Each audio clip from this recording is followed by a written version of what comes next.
Bem-vindo ao Delinea Podcast. Por aqui falamos sobre educação e tecnologia. Ajuste o volume e aproveite nosso conteúdo.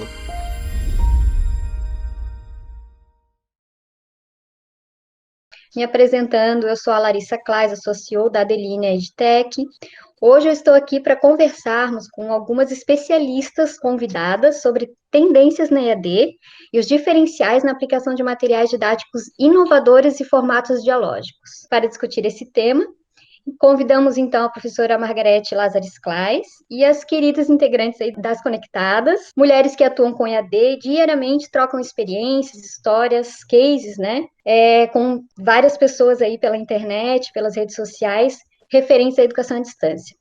Apresentando as Conectadas que estão hoje aqui com a gente, são 7. Professora Patrícia Rodrigues, mentora e consultora em educação à distância, audiovisual e marketing digital.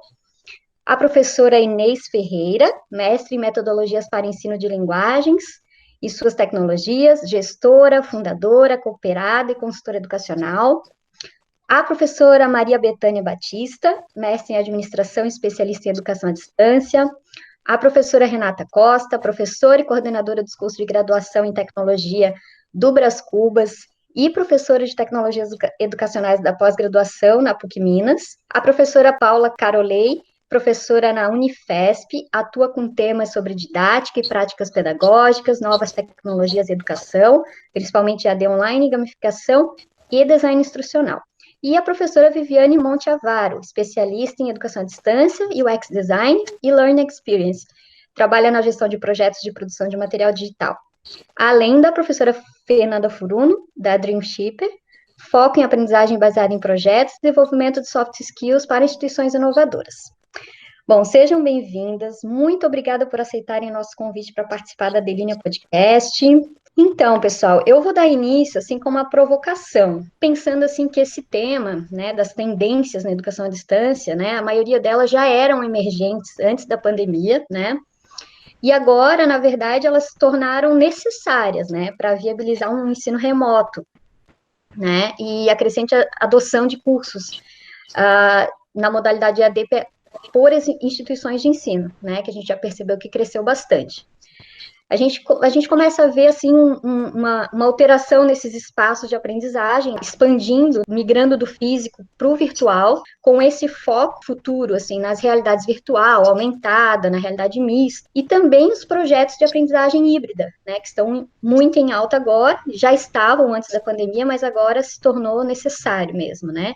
Então, a gente tem ouvido falar bastante aí no mercado educacional, e a gente percebe, assim, uma tendência bastante forte e grande, que já vinha também, que é colocar o aluno no centro do aprendizado, acompanhar esse aluno, medir, documentar o aprendizado dele, né?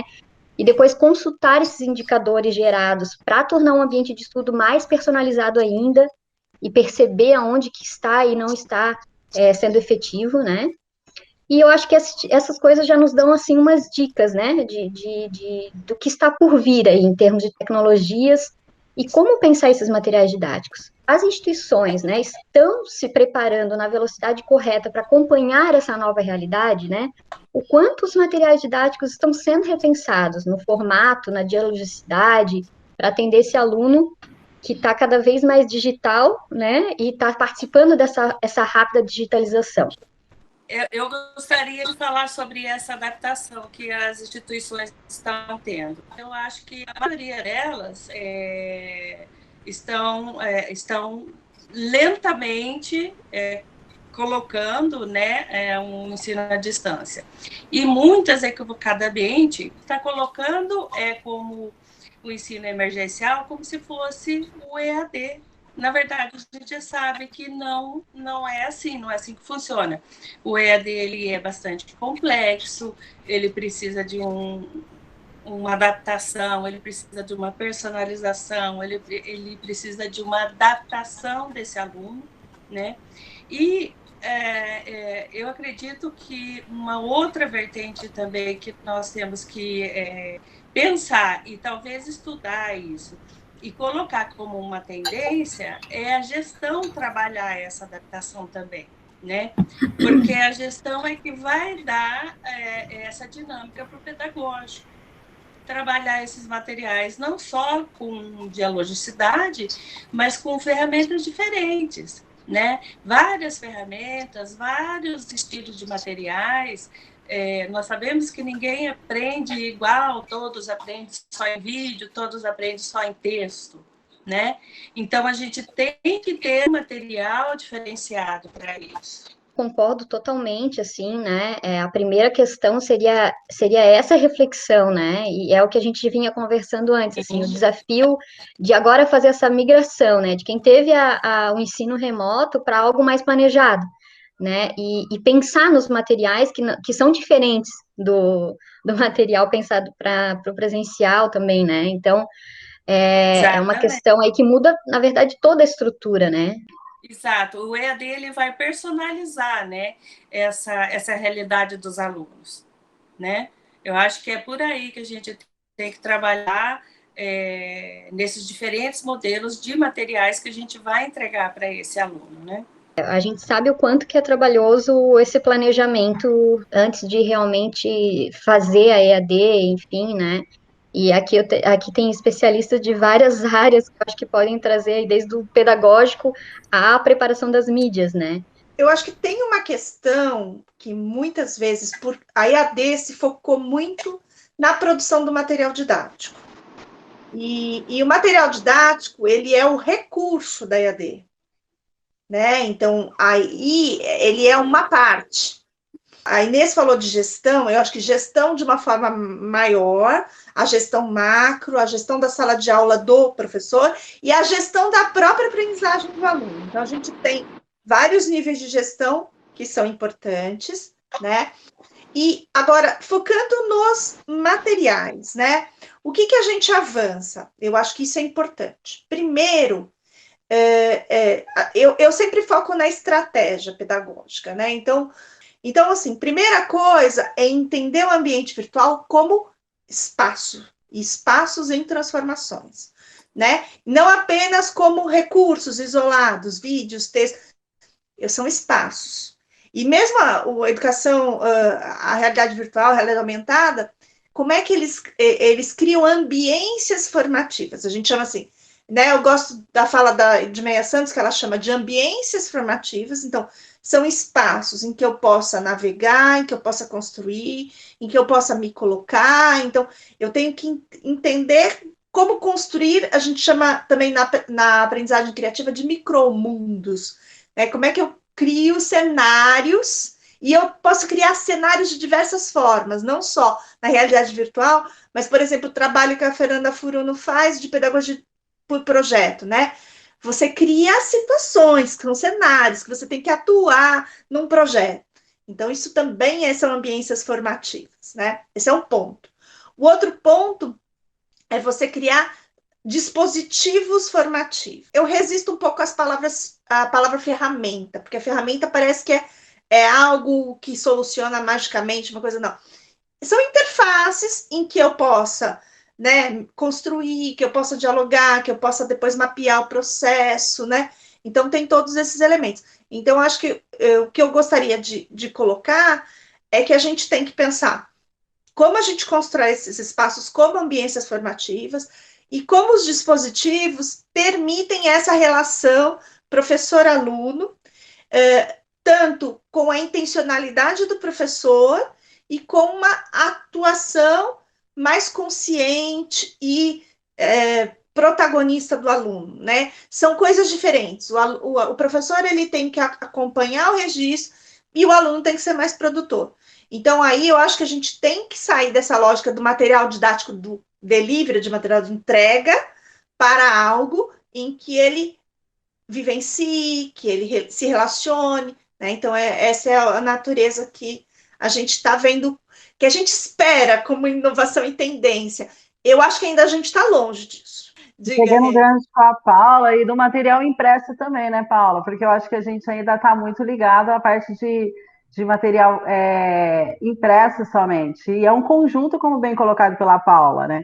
E uma das coisas aqui que eu delirei na hora que a Paula falou foi no micro, né? Porque eu sou adepta ao microlearning, a Paula sabe disso, eu gosto muito.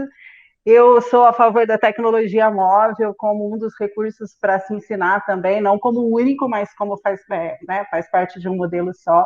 E eu acho que as instituições de ensino, em sua grande maioria, pelo menos as que eu conheço, aqui eu presto consultoria, elas ainda estão no modelo mais tradicional e ainda estão querendo fazer a educação hoje, que é a nossa educação remota, como sendo uma educação à distância que ainda é tradicional e ainda existe, né?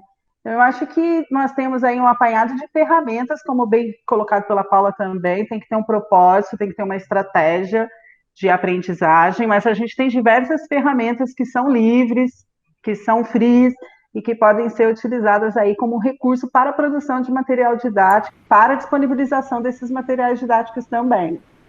E nesse ponto, eu quero aqui me ater ao assunto, né, que nos foi dado para debate, que seria tendências na EAD, né, e os diferenciais na aplicação de materiais inovadores e formatos dialógicos, que a gente já está falando aqui, né. E aí eu fui pesquisar um pouquinho mais sobre o que seria o que seria tendência, né. Tendência são mudanças e inovações. Pode também ser entendido como um movimento, um avanço, uma ideia do futuro, né? E aí nos leva à educação à distância, que está ligada à questão da tecnologia. Alguns dos aspectos que eu fiz menção já foram aqui até relatados aí. Então, qual que seria essas tendências, essa inovação, esse movimento, essa ideia do futuro, né? Seria o professor enquanto mediador do conhecimento, né? Um ambiente de trabalho personalizado, e quando a gente fala desse ambiente nem de trabalho, um ambiente personalizado, nós pensamos na tendência que a Paula domina muito bem, que é a gamificação, né? Então, nós nunca falamos tanto ou queremos tanto aprender, desenvolver, para que o aluno possa aprender naquele game. E na singularidade do tratamento desse aluno, né? Mas como falar da singularidade desse aluno se há uma confusão entre o ensino remoto, né, Renata, e o ensino à distância, né? E hoje existe o Big Data. A Renata fez um artigo maravilhoso no início do ano falando sobre isso, né? Sobre como, através, né, de alguns recursos, né, você pode detectar aquilo que o aluno precisa mais desenvolver, porque ele teve mais dificuldade na resposta. Então, a tecnologia aí, ela nos auxilia muito bem. E os resquícios que vão ficar, porque, claro, que um dia, né, nós vamos sair dessa situação, o aluno próprio vai perceber que, em alguns momentos, houve, sim, um aprendizado. E aí ele vai querer. E aí nós vamos ter um ensino híbrido, que é o presencial e o futuro. É mais uma tendência dos vários dispositivos móveis que estão sendo utilizados pelas instituições, a sala de aula invertida, mesmo num ambiente à distância, às vezes o professor não consegue visualizar isso ou contemplar isso dentro de uma aula presencial. Agora, fazer isso dentro de uma aula virtual vai ser muito legal, mas vai dar trabalho. Só pegando o gancho aí com a Maria Bethânia, gente, eu estava lendo uma reportagem esses dias que saiu na Mobile Learning. Esse ano está projetado para que o Brasil tenha 535 milhões de usuários de telefonia móvel. E eu acredito que é uma tendência na educação e é uma tendência que poucas das instituições de ensino estão de olho, né? Que é no Mobile Learning mesmo. Porque, assim, apesar desse encapsulamento que nós vivemos hoje, que foi bem colocado até por Rasquilha, que é um consultor em Florianópolis, que escreveu sobre 10 tendências sobre o mundo pós-pandemia, foi uma das primeiras pessoas a escrever sobre essa tendência. As instituições, apesar de todo esse avanço, as instituições elas não olham a telefonia móvel como um recurso para se ensinar, porque assim, apesar da gente estar encapsulado, da gente estar trabalhando home office, o que nós temos e que é mais viável ou até mais prático a gente comprar e utilizar é o telefone estar na mão, né? Então, as empresas estão investindo muito nisso, os bancos estão investindo muito nisso, né? Temos diversos aplicativos para questões de fintech, de fintechs, saúde, entretenimento. E a educação ainda vem aí com crescimento nem de 50% no investimento da tecnologia móvel. Eu acho que é uma grande tendência para a educação, e pensando-se bem, assim, não é um recurso tão caro quanto todo um servidor ou uma plataforma para atender toda a demanda do material didático via web, mas sempre em doses homeopáticas, não sempre como um único recurso, mas como um dos recursos para se melhorar aí a educação e ver como uma tendência da educação mesmo. Eu acho que houve muito aprendizado, né, de 2020 para 2021. E tanto para o EAD quanto para o ensino presencial, eu acho que houveram muitos ganhos. E é muito difícil a gente ficar falando o que funcionou, o que não funcionou, porque a gente sabe que o Brasil tem variedades enormes, né, de cultura, de tecnologia, de acessos, mas o que eu acho que foi mais interessante é que as pessoas procuraram ao máximo se esforçarem para atingir o aluno e os objetivos de aprendizagem. Então, independente de ferramenta, independente de estrutura, independente do tipo de conteúdo, as estratégias pedagógicas foram as mais diversas. Até as pessoas que nunca tinham trabalhado com tecnologia ou estando em frente a uma câmera de vídeo, ou filmando do celular, ou fazendo lives, elas se aventuraram nisso. E com isso houve uma produção muito grande de conteúdo, né? Tanto formal quanto informal. E eu acho que isso realmente é uma tendência que deve se passar tanto de produtores professores quanto produtores alunos. E eu acho isso muito incrível, assim, como eu tenho me dedicado na questão do trabalho com a Dream Shaper, na metodologia baseada em projetos, basicamente é isso, né? A gente lança desafios para que os alunos, de fato, se organizem, busquem referências, busquem materiais e para que eles venham construir algo. Então, eu acho que essa é uma grande tendência, né? Você não só fixar a questão da produção ou do conteúdo ou do que for, do recurso que for, só na mão de um professor curador ou só na mão de alguém que tenha autoridade nisso, mas sim desenvolver essa percepção do próprio aluno e que ele consiga realmente, de fato, também participar disso, né? Então, eu acho que 2021, pelo que eu tenho conversado, tanto com alunos quanto professores que eram do 100% presencial, né, é que eles estão aproveitando ao máximo o que funcionou em 2020. Então, acho que isso é um ganho enorme.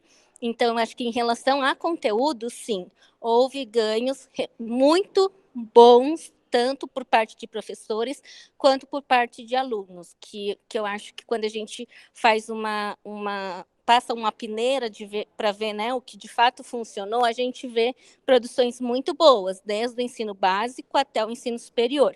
Então, eu acho que quanto a isso, eu acho que a gente não dá para bater o martelo, né, e falar, não, isso desse jeito, isso do outro. Eu não sou muito radical nesse sentido, mas observando o que funcionou, eu acho que a gente teve um ganho muito grande. Essa questão de ambientar o material didático que a Paula colocou e a Fernanda também complementou, realmente é imprescindível assim para a qualidade, né? Não tem como você pensar em mídias, a gente está aqui, né, entrando numa etapa que já é posterior, né, a esse pensar, né, da metodologia, da didática, e qual é a persona, né, o que nós vamos trabalhar em termos de metodologia para, então, ambientar com as tecnologias, porque essas tecnologias, sem essa estrutura, essa metodologia bem embasada por trás, realmente não funciona, né? Pode ser a mais avançada, né? Por isso que dá para desenvolver coisas simples e inteligentes e bem embasadas, né? Que funcionariam muito melhor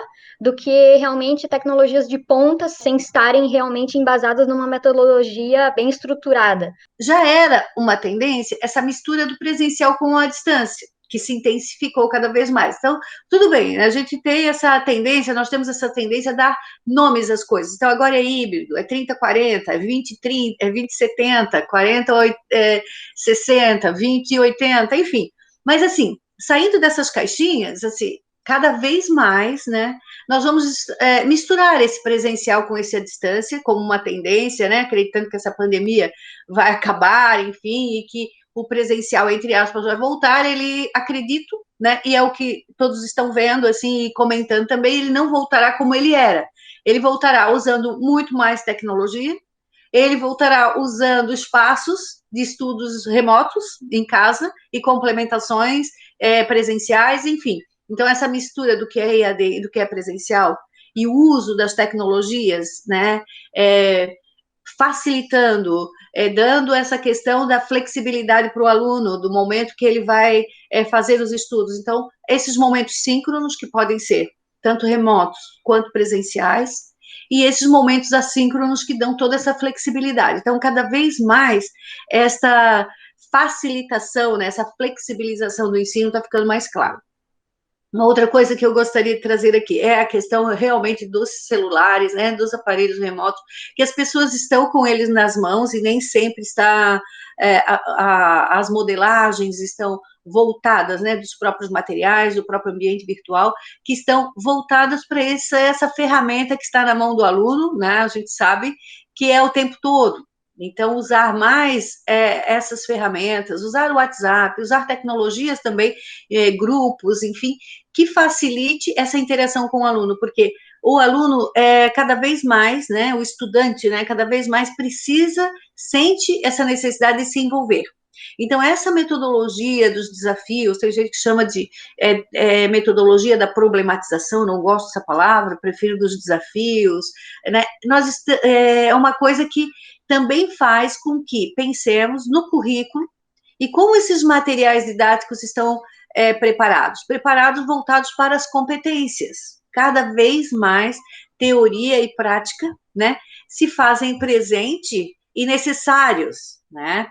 Então, eu queria trazer um pouquinho disso até para a nossa discussão, aí quem quiser falar mais um pouco sobre isso, mas, assim, são materiais didáticos interativos, inovadores, gamificados, onde o aluno possa participar, né, e que ele tenha essa questão de dar respostas para o mundo do trabalho, para o mundo onde ele está inserido, trazendo também as suas experiências, né, fazendo com que essas experiências sejam trocadas e que o próprio material didático, a metodologia utilizada, tragam essas oportunidades, né, de interação. Recentemente, eu estou finalizando uma pesquisa, inclusive por causa da gamificação, a gente tem mapeado muito naturezas de desafios diferentes. São duas coisas. Uma é naturezas de desafios, porque a gente vê que os desafios, muitas vezes, eles não são coerentes com as competências que se desejam desenvolver, né? Então, quando a gente faz um desafio, ele tem que ser coerente com... Então, essa ideia da pergunta e resposta, que se usa muito, que é o que mais existe na gamificação, né? Que é criar reação, memorização, e no máximo uma relação muito redutora. A gente tem que criar problematizações, como a Fernanda colocou, que o aluno vai buscar, que o aluno vai construir, que é outra natureza, não é uma natureza de reagir, é uma natureza criativa. Por isso que eu estou na iniciativa de gamificação criativa, que são esses desafios que convidam a construir, que convidam a criar, que convidam a projetar. E quando a gente trabalha com design, né, a gente tem trabalhado com design que ensina ela a projetar, né? A gente está falando de tendência de futuro, a gente tem que propor, né? Então, isso é um grande salto em termos de competência, né? A competência mais elaborada, por exemplo, do Enem, do INEP, é você fazer proposta de intervenção.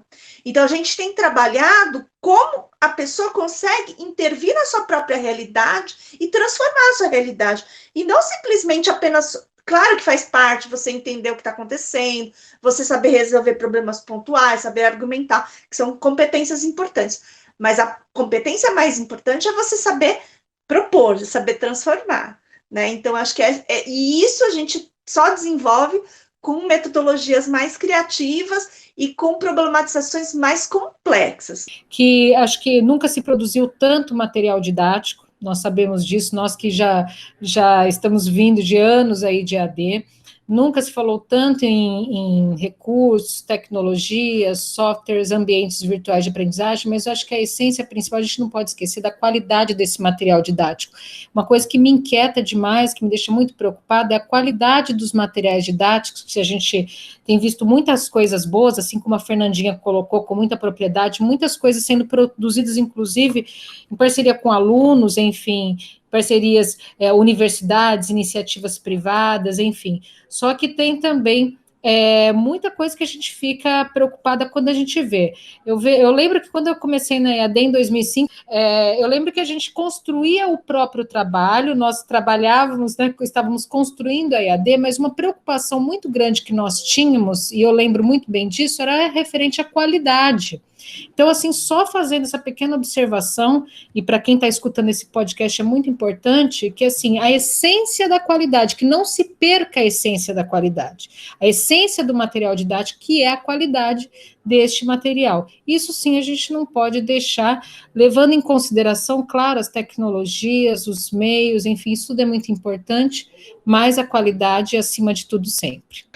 Nós estamos preparando o aluno para que mundo, né? Para que espaço nós estamos preparando o nosso aluno?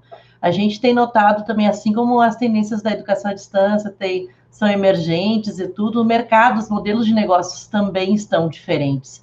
E esse aluno nem sempre ele trabalha essas competências, essas habilidades no espaço, no ambiente onde ele tem que trabalhar, né? Então, a gente vê que, por exemplo, as startups que estão, né, voando por aí, não quer dizer que é tudo assim, mas é um bom mercado de trabalho que está se abrindo. Eles não encontram profissionais que trabalhem com essas habilidades de adaptação, mudança, a questão da empatia, de trabalhar em equipe, né? E essas metodologias ágeis usadas no ambiente acadêmico, elas estão preparando o aluno para esse tipo de mercado, né? E, assim, acelerou muito isso com a pandemia, isso veio muito à tona. Eu mesma abri uma startup em agosto, em um mês a gente colocou para funcionar, em 6 meses já estamos, assim, bastante evoluídos pela agilidade. Mas não é fácil trabalhar com as pessoas que vêm entrando para o projeto. Então, eu acho que essa questão dos materiais, das estratégias, tudo isso focado no aluno, a gente tem que ver se realmente está focado no aluno, né? Se esse aluno vai sair, vai dar conta do que ele tem aí fora. A gente está trabalhando o tempo todo com o celular, a gente está trabalhando com o computador, estamos nos comunicando de forma ágil, nós próprias conectadas, nos falamos todos os dias praticamente. A gente diminuiu um pouco, né, a nossa comunicação, mas o ano passado foi o dia inteiro, e nós tínhamos uma organização, nós usamos a tecnologia para ajudar nessa organização. Então, isso tudo não é qualquer um que tem. Então, eu acredito muito que a academia, a escola, a própria educação básica tem que vir trabalhando já com essas estratégias, com esse pensamento, e os nossos professores têm que se preparar. Essa era a minha inquietação aqui. Em termos de qualidade de material didático, acho que se perdeu um pouco essa noção do que é qualidade, sabe? O que é um material de qualidade, né? Então, a alta competitividade do mercado, né, tanto das instituições quanto produtoras, enfim, o que acontece é que a gente acaba fazendo esse processo de pensar, né, na metodologia do curso de maneira muito rápida, não estruturada, né? A gente não tem muito tempo, o tempo devido, né, para fazer esse planejamento, né, do material, das tecnologias que serão usadas, de conhecer o público, né? Então, eu até jogo um pouquinho mais uma provocação aí, assim, do que é qualidade, né, hoje em dia, né?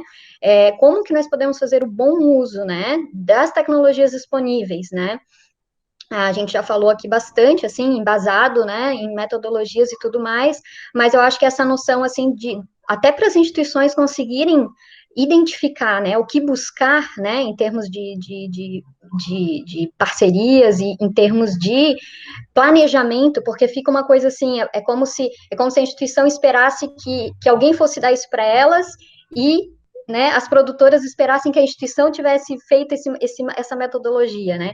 A gente criou agora essa ferramenta que é a Deduca ali para agilizar o processo de produção e a gente vem vendo assim, a gente tem entrado muito nos processos de produção e nas necessidades das instituições nessa produção.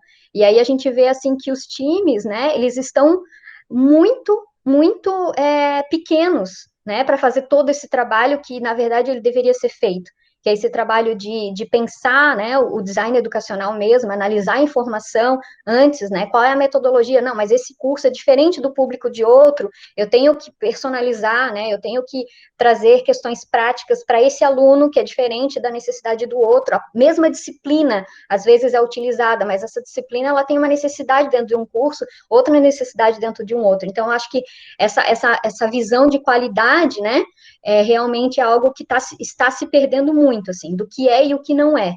Sobre, não só do ensino superior, mas também do ensino né, da educação básica, onde nós tivemos aí os professores de um dia para o outro, né, tendo que saber como lidar com um computador, que muitos não sabiam, né, a entrar no Google Meet e a fazer tantas coisas que possivelmente nós iremos aprender com eles, dado o nível de conhecimento e a abrangência com que eles se doaram. Então, eu acho que a gente não pode esquecer de parabenizar aos professores, né, tanto do ensino superior, que estão na linha de frente, levando tudo isso em casa, né, e aí você não tem horário, né, diferenciado para almoço, café, e também nós, né, profissionais da educação superior, que nos vimos com uma jornada de poder aliviar um pouco mais e conduzir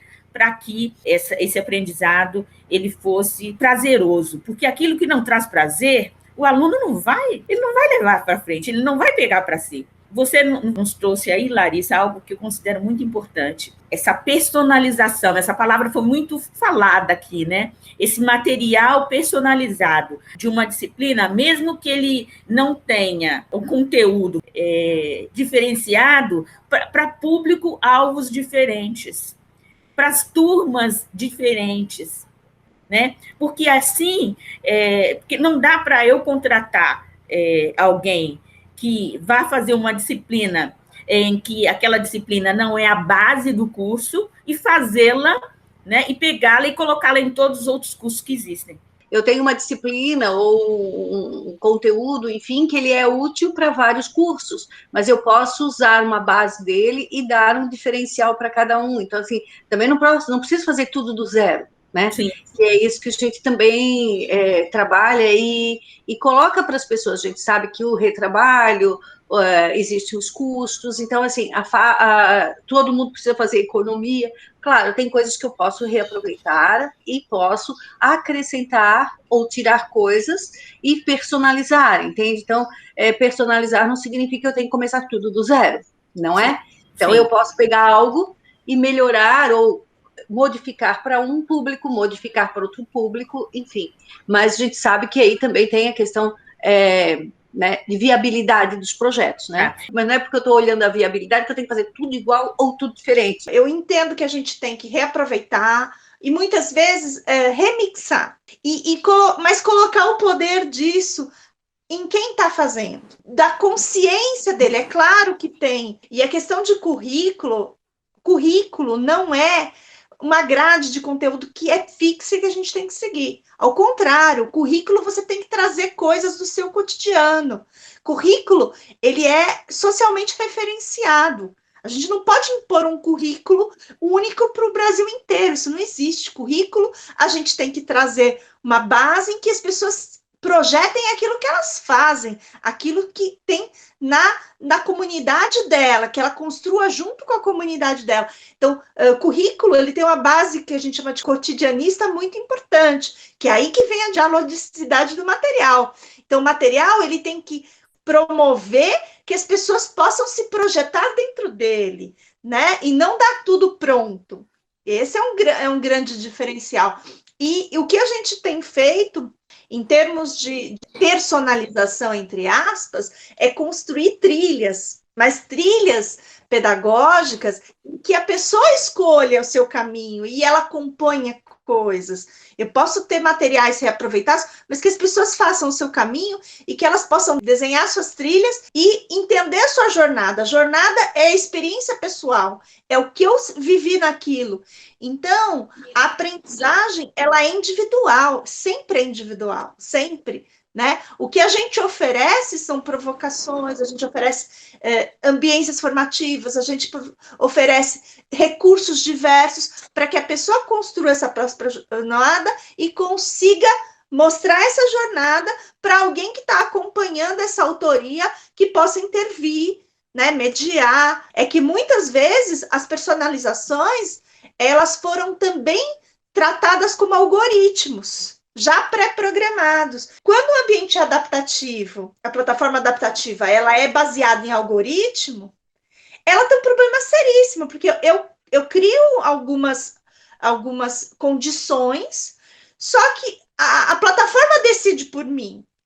Eu posso, não tenho problema com o algoritmo, desde que o algoritmo e o Big Data sirva para eu visualizar o meu processo e eu poder escolher o caminho que eu vou trilhar, e eu poder personalizar.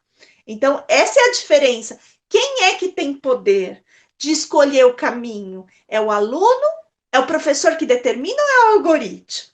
Então, assim, eu acho que Big Data, ambiente, são todos importantes, mas a gente tem que responsabilizar mais o aluno pelo seu processo, e a gente tem materiais para isso. Então, acho que esse é um ponto importante. Mas a gente vê na gestão que, se você não tem uma gestão dinâmica e eficaz para que tudo isso ocorra lá na base, lá no final, aonde a gente vai precisar da melhoria do processo do ensino-aprendizado, nada vai adiantar. Né? Nada vai adiantar, nós temos um currículo desenhado, nós temos um design totalmente ligado às competências, a trabalhar os desafios. E, para isso, nós precisamos ter docentes capacitados e treinados para chegar lá no final. Né? Então, eu digo sempre que a pedagogia é a que dá a razão para o administrativo. E se o administrativo, a gestão, não está condizente com aquilo que é necessário para o fim, que é o nosso objetivo, nossa meta do nosso aluno, com conhecimento, com o ensino-aprendizado realmente eficaz e eficiente, e saindo dali, tendo uma abertura para o mercado de trabalho, que essas competências sejam realmente colocadas dentro do ensino dele, né, não vai adiantar de nada. Então, nós podemos ter milhões de ferramentas, milhões de tecnologia, né, mas são, eu acho que recursos diferentes para estratégias metodológicas eficientes. Né? É isso que vai nos mostrar a qualidade real para o nosso aluno, e lá no final ele vai ter essa percepção de qualidade real mesmo daquilo que ele fez, daquilo que ele estudou. Eu sou favorável aos algoritmos, eu sou favorável 100% à programação, eu sou da área de TI, e aí eu sou favorável à inteligência artificial. E eu acredito que o que faz a diferença da tecnologia é o que eu sempre falo, né? A tecnologia humanizada, são as pessoas que direcionam o que constrói aquela tecnologia. Então, quando a gente fala que um algoritmo ele não consegue personalizar naquele perfil de aprendizagem ou algo semelhante, é que muitas vezes as pessoas que estão programando, no meu ponto de vista, assim, ou que estão implantando aquela tecnologia, não estão implantando de forma adequada.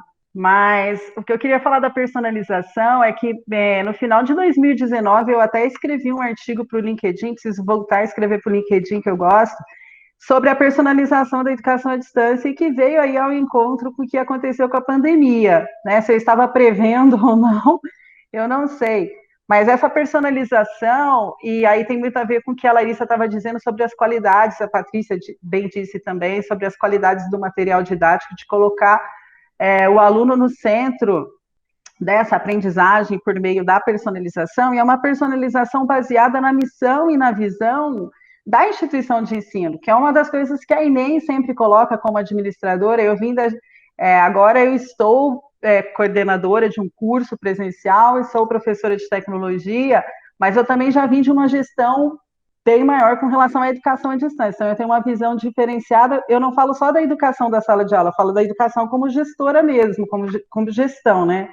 E essa qualidade de material muitas vezes tem a ver também com a administração escolar, com a administração institucional, porque a gente pode fazer o reuso, a reutilização, né? Mas a gente tem que ressignificar esse material conforme a visão e a missão da instituição. A gente precisa olhar para o material, e foi bem colocado pela Larissa, a gente tem que olhar para o material e ver que aquele material cabe ou não para aquele determinado curso ou para aquele determinado aluno, né? Para aquele público-alvo.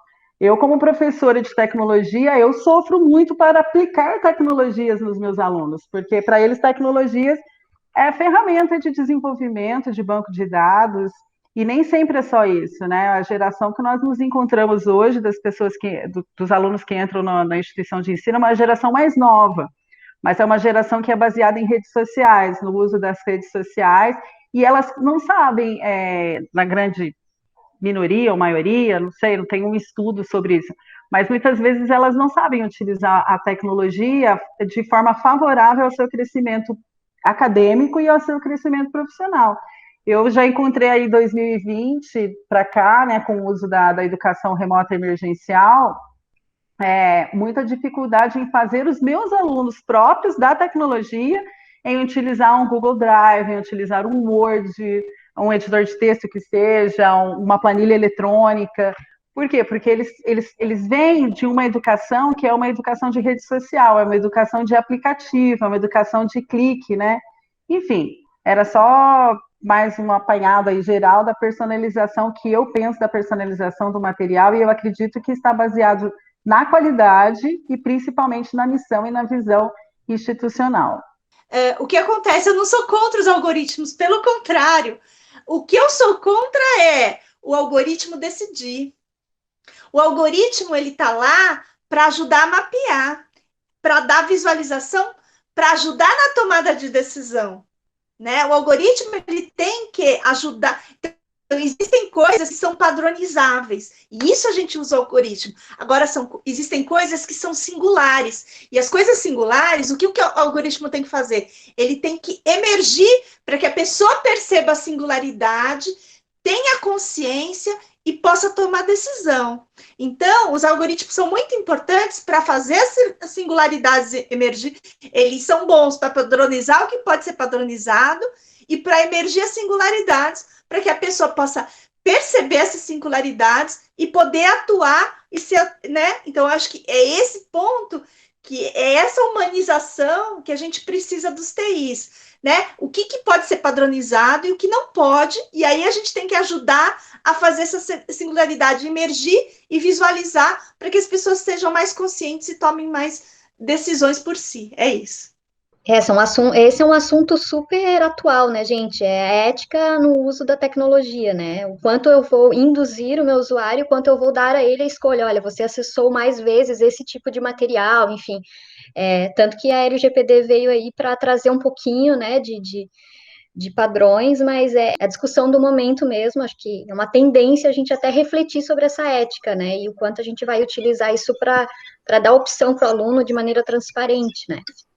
Que eu vejo que cada vez mais existe a necessidade de automatizar, nós queremos automatização, mas é isso mesmo, eu acho que a tecnologia está a serviço, né, dos nossos objetivos. Então, acaba sendo um desafio para quem lida com tecnologia, essa questão da tecnologia humanizada, individualizada ou personal, né? Em que momento eu sou geral e em que momento eu sou individual, né? Em que momento eu quero rastrear, eu preciso rastrear, em que momento eu vou fazer com que o aluno saiba onde ele se encontra, para onde ele quer ir, e poder ter essa escolha, né, de onde para onde quer ir. Então, é uma mudança muito grande no desenho, né, que nós temos aí, nós temos as pessoas que falam sobre a gestão, e aí isso passa lá pelo desenho, né, como que a instituição desenha os seus cursos, né, cada vez mais nós temos que estar saindo das caixinhas, mas nós viemos das caixinhas, e aí acaba que nós queremos automatizar essas caixinhas, né, então, assim, até que ponto nós vamos automatizar, e precisamos automatizar, também sou favorável, mas até que ponto, né, a tecnologia consegue, e a gente sabe que consegue, né, trazer isso que as redes sociais trazem, porque as redes sociais já não são uma tendência, são uma realidade, mas o ensino pensado como as redes sociais, isso sim é uma grande tendência, né, e difícil, eu vejo assim que é um grande desafio para nós sairmos das nossas caixinhas, né, daquele nosso planejamento, e trazer essa questão aí das pessoas poderem, né, dos alunos, dos estudantes conseguirem buscar as suas trilhas, ser o protagonista do seu processo de ensino-aprendizagem, né? E uma outra questão também que ficou lá para trás, que estava sendo falada ali, é da questão, assim, do tempo, do planejamento, tudo é com muita pressa. Como fazer um material didático com qualidade? E as pessoas entram direto na produção, entende? Vamos produzir em tanto tempo, quanto tempo produzir? E o planejamento, né? Às vezes fica esquecido o tempo de planejamento, né? Porque nós precisamos planejar isso, de que forma, com que equipe, como fazer, né? Então, existe capacitação das pessoas, envolvimento das pessoas, porque é uma equipe multidisciplinar que está preparando esse material didático, e todos precisam saber qual o seu papel, né, nesse projeto, e para onde nós vamos, não é simplesmente diagramar, simplesmente escrever, mas com que propósito, né? Qual o objetivo disso? Então, primeiro que isso tinha que ser pensado lá atrás, planejado, depois envolver a equipe que vai produzir, para que ela saiba qual o resultado esperado no total, para que ela veja onde ela se encontra dentro da totalidade, né? E hoje a gente vê que muitas pessoas que produzem, elas produzem um pedacinho, uma colcha de retalhos, né? Cada um prepara uma mídia e junta tudo, enfim. Então, preparar, planejar essa qualidade na educação, dizendo para onde eu quero chegar, como eu quero chegar, e onde eu vou envolver o aluno, de que forma, com que metodologias, e, num segundo momento, planejar a produção disso que já foi planejado. Então, assim, nós temos uma tendência a planejar pouco e partir para a produção logo, né? Então, este planejamento, esse tempo de planejamento, eu vejo que é fundamental. Eu só queria agradecer mais uma vez a vocês, mais esse convite, agradecer mais uma vez a Adeline, não só pela parceria de sempre, mas pela amizade da Larissa e da Margarete também, já amizade de mais de 10 anos, né? Eu sou muito feliz pela parceria e pela amizade, um abraço muito grande, queria aproveitar o ensejo, deixar meus contatos aqui, o meu site, por gentileza, para quem tiver interesse, patriciarodrigues.com.br, né? E aí nas redes sociais também que estão já no meu site à disposição. Um abraço grande para todas as meninas e para vocês também. Tchau, tchau. Obrigada pela participação. Um abraço. Tchau. Um abraço. Tchau, tchau. Tchau. Eu acho que é muito importante nós que estamos envolvidos no EAD termos uma compreensão de que o nosso objetivo é o nosso aluno formado, estudado, com conhecimento e com capacidade para realmente entrar no mercado de trabalho, né? Então, eu acho que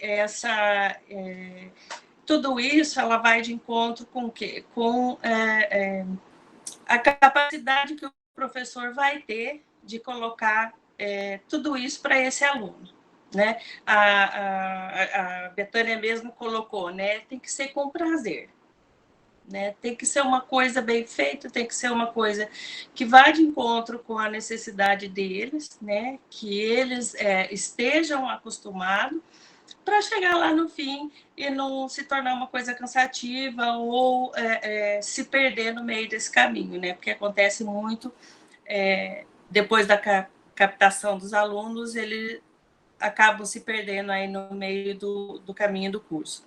Então, eu vou dizer que, para tudo, eu acho que o professor é o nosso grande esteio aí. Apesar do aluno estar no centro, né?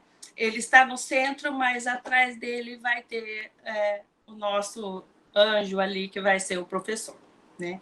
E também, lógico, agradecer a você, agradecer a Adelínia pela oportunidade de estar aqui conversando com vocês. É muito gostoso. Fazia muito tempo que nós, os conectados, não estávamos trabalhando juntas, né? Às vezes um pouquinho aqui, outra ali. Esse ano realmente foi atípico para todos, né?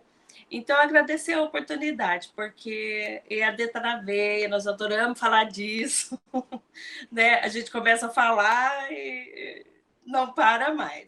Então, agradecer a vocês e as meninas pela participação e pela oportunidade. Muito obrigada. Verdade, professora Inês, muito obrigada. Realmente flui, né, o assunto e Isso. que bom, tivemos a honra de conseguir unir essas especialistas aí. A gente viu que o assunto, assim, né, permeou aí os assuntos aí mais atuais, realmente. A gente falou de muita coisa aqui que valeu muito a pena, assim, né? Eu acho que vai conseguir fazer, quem ouvir vai conseguir refletir bastante sobre o que está fazendo hoje. Agradeço a vocês todas, professora Paula, professora Renata, professora Maria Bethânia também, professora Fernanda e professora Viviane. Muito obrigada mesmo pela participação e por estar aqui com a gente no nosso podcast, viu? Obrigadão mesmo. Muito obrigada. Obrigada. Muito obrigada. Boa tarde. Gente, abraço. Tchau, tchau. Até a próxima.